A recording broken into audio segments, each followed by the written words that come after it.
আজকে আপনাদেরকে ধান সনাতন পদ্ধতিতে ধান কাটা এবং আধুনিক পদ্ধতিতে ধান কাটাটা আপনাদেরকে দেখাবো। এই দেখুন, লুপের মাধ্যমে কাস্তে দিয়ে যে ধানগুলো কাটা হয়, এগুলো সময় সাপেক্ষ, কিন্তু আপনি এখান থেকে ধানটাও ভালো পাবেন, আবার খড়টাও ভালো পাবেন। ধানও অপচয় হবে না। আবার আনার পরে এটা যদি বুমের মাধ্যমে মাড়াই করেন তাহলে আপনার ক্ষেতে ধানটাও নষ্ট হবে না, অপচয় হবে না।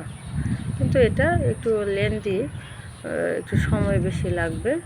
দেখেন লোকেরা কাজ করতেছে, ওখানেও আছে, দেখেন কাজ করতেছে।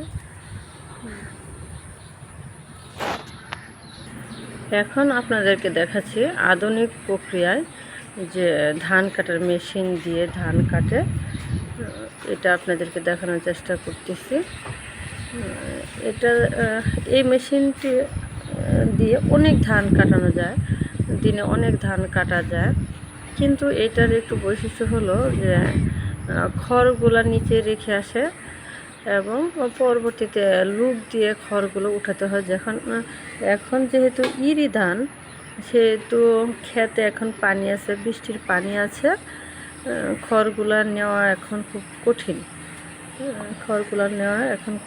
সেই কারণে যেহেতু বর্ষাকাল, সব কৃষকরা আগে ধানটার চিন্তা করতেছে যে আগে আমি ধানটা নিয়ে আসি, কখন বৃষ্টি এসে যায় বলা যায় না, ধানটা নষ্ট হয়ে যাবে। সেই কারণে তাড়াতাড়ি করে আগে ধানগুলো কেটে ফেলতেছে।